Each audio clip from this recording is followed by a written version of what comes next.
The Alpha and the Troublemaker. Written by Sophia Oliver. Narrated by Storytime Dragon. This is a werewolf high school romance and coming of age. This reading is not suitable for anyone under the age of 18. Chapter 4. Masquerade Ball. 3 years later. I can't believe how quickly time flies. Within a blink of an eye, to me it's been 3 years since my graduation day. 3 years since the unforgettable road trip that Silas and I had before me leaving for college. 3 years since I have seen my best friend and family. It's not like I didn't want to go home. It's just that I have been having such an amazing time in college and different opportunities that have been placed before me that I choose over going home and being with my friend and family.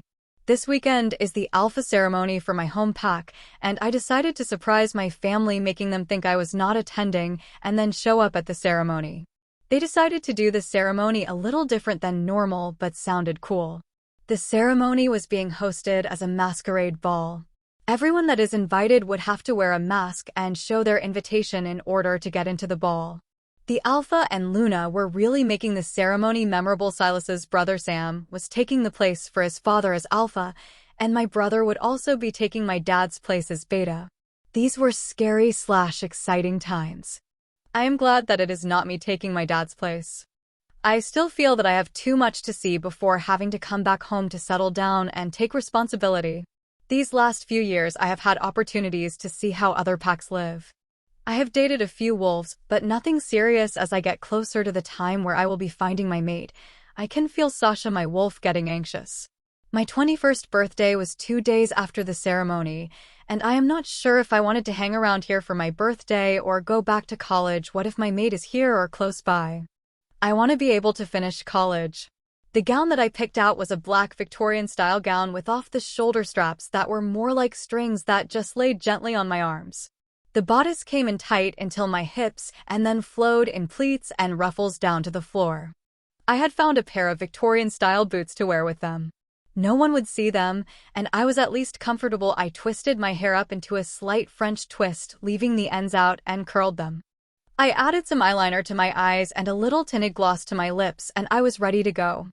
I made sure I had both my mask and invitation before heading out the door.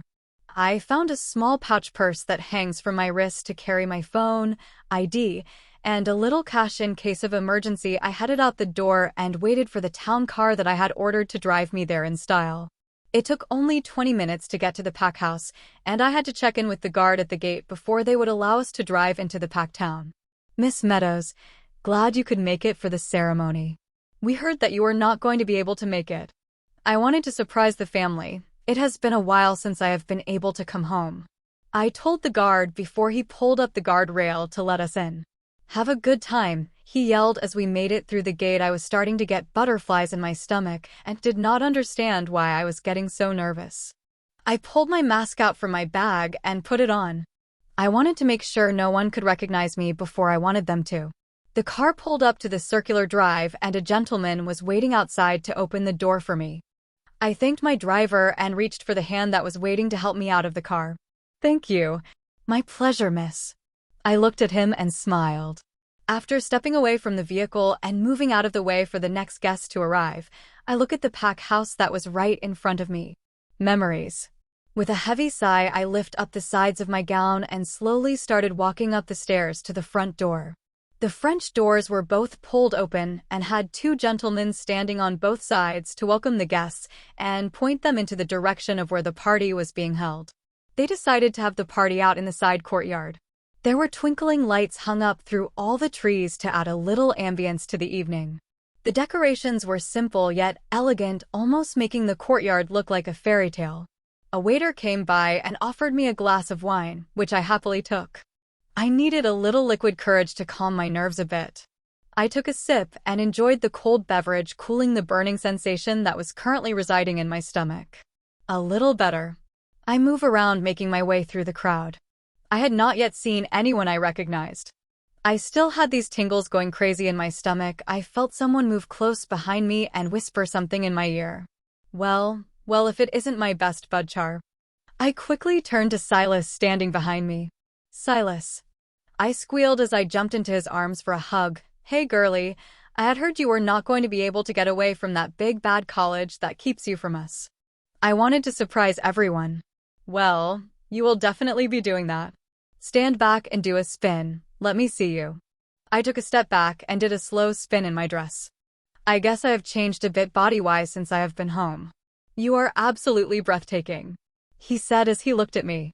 Ah, thanks, Silas. And look at you.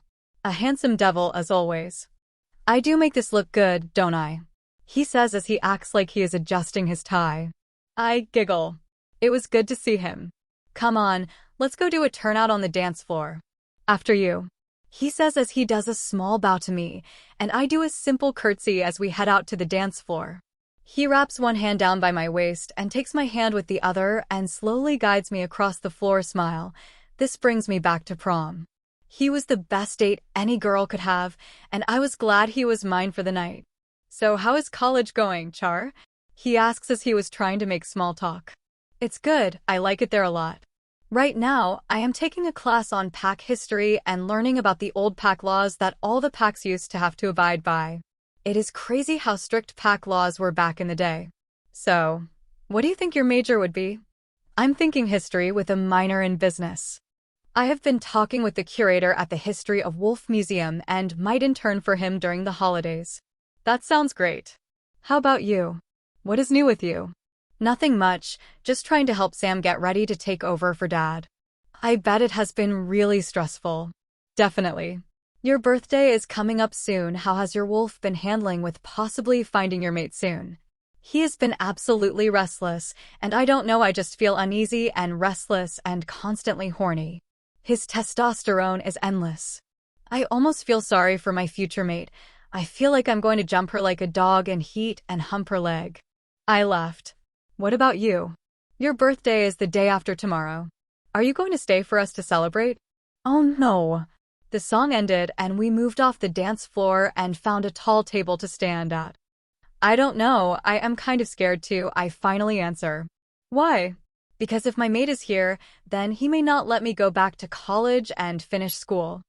I'm enjoying my life right now. If I meet my mate, everything is going to change, and I don't know if I am ready. Before he could comment, he heard the clanging of a glass to get everyone's attention. Good evening, everyone.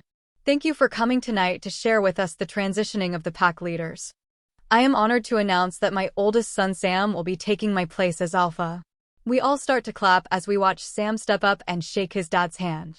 Also, he will be joined by my beta son Christopher to take over his position and be my son's beta. Let out a whistle as I clap for my big brother. I am so proud of him. Our pack continues to grow with each passing day, and so I would also like to add that we decided to add a gamma position to the pack, and my other son Silas will be taking on this position. I could not believe the news that was just given. I give Silas a shocking look, and he simply shrugged his shoulders as he turned and headed up the steps to join my brother and his on stage in front of everyone. I give you Crimson Moon's new pack leaders. Everyone clapped in celebrating a new generation taking on the leader role. I was completely thrown by all of this. I can't believe Silas kept this for me.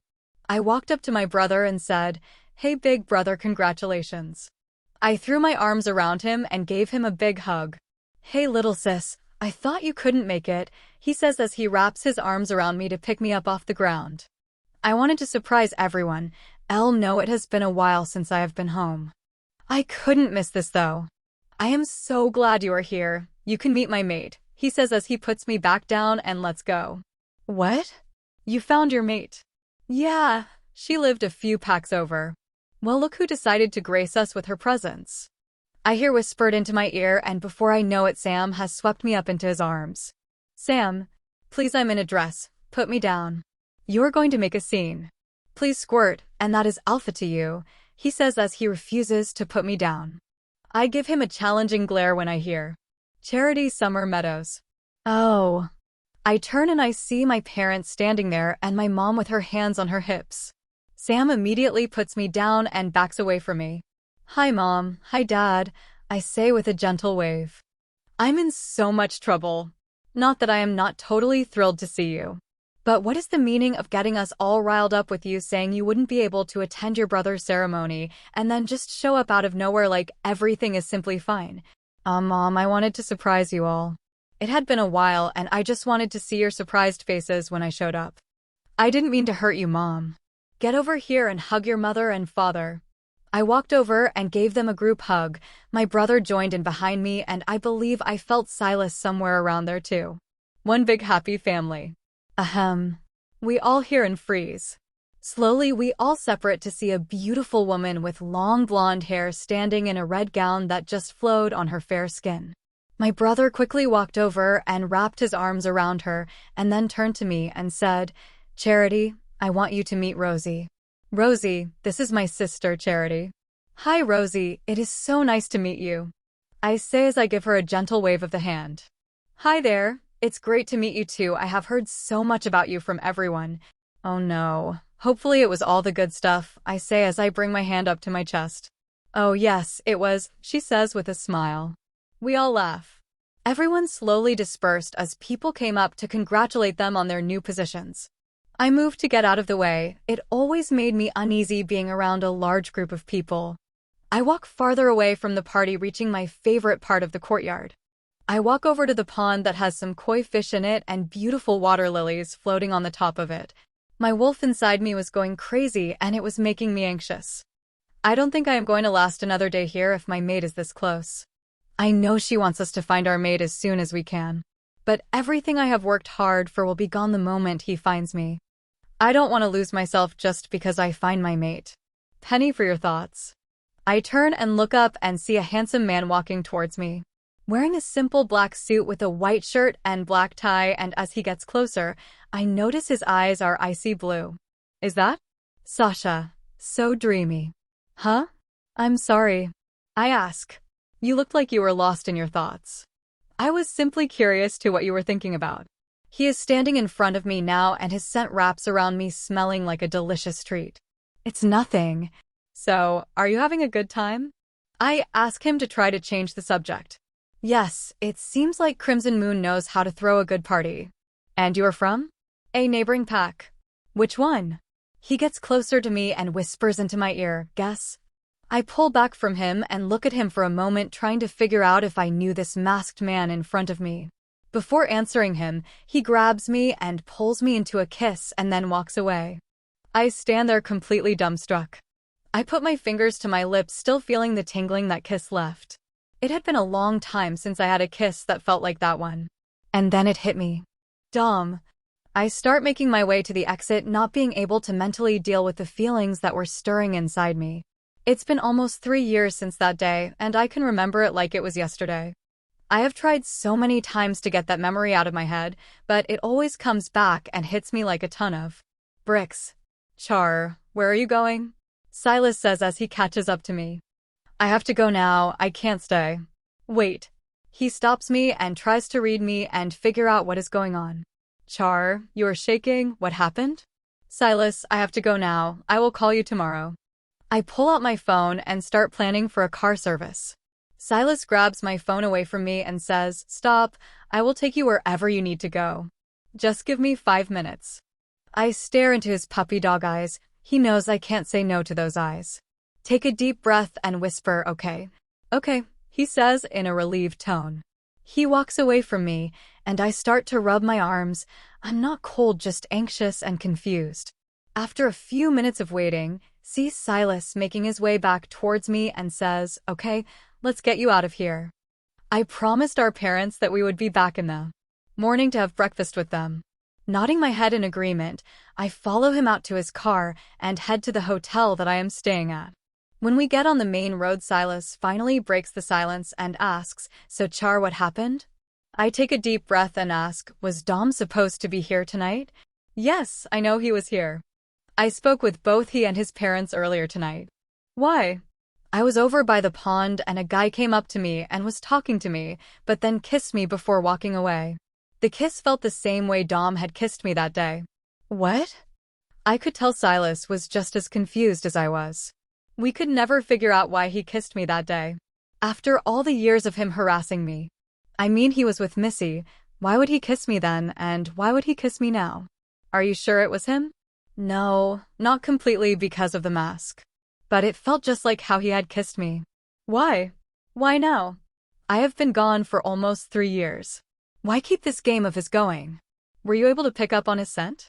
All Sasha said was yummy. She and I have not been getting along very well lately. I slumped back down in my seat.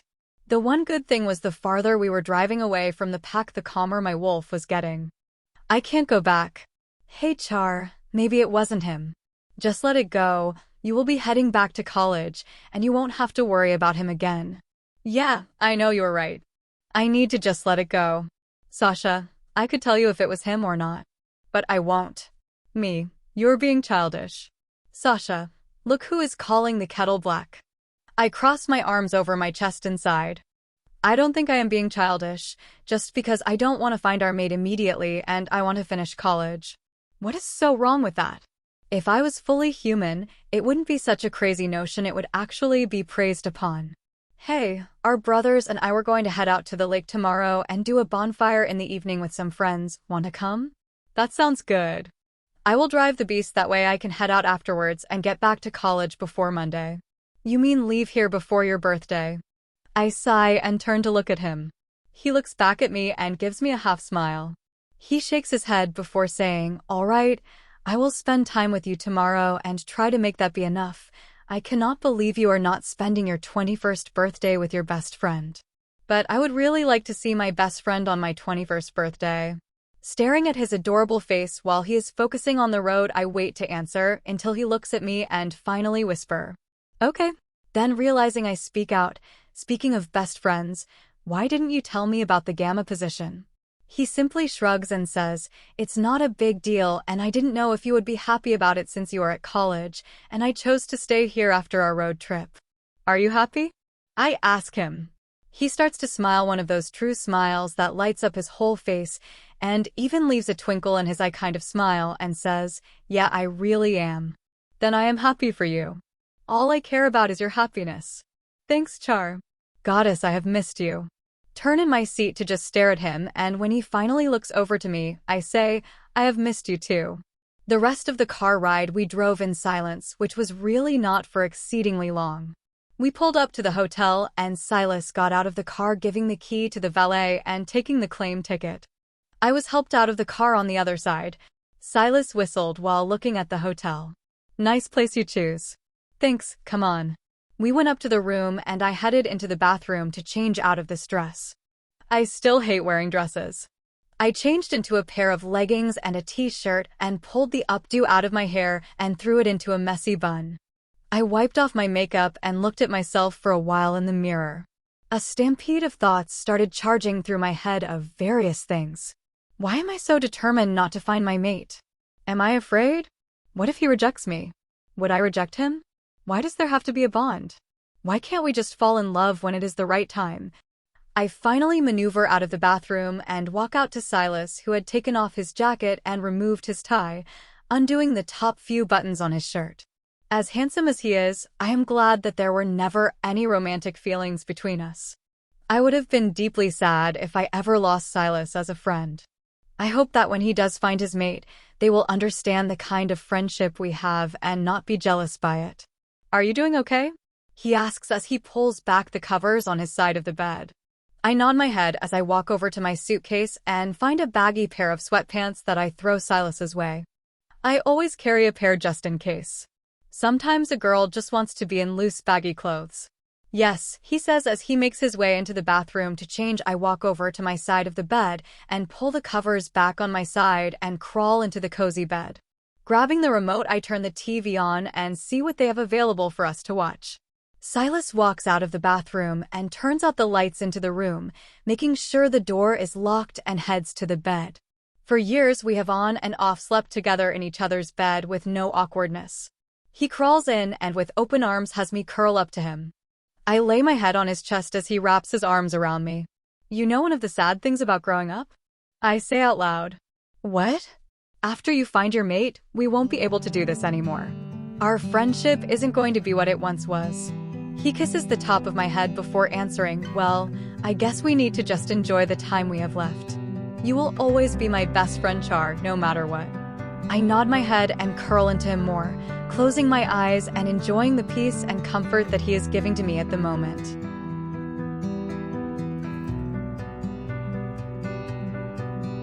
If you liked this chapter, please like and subscribe.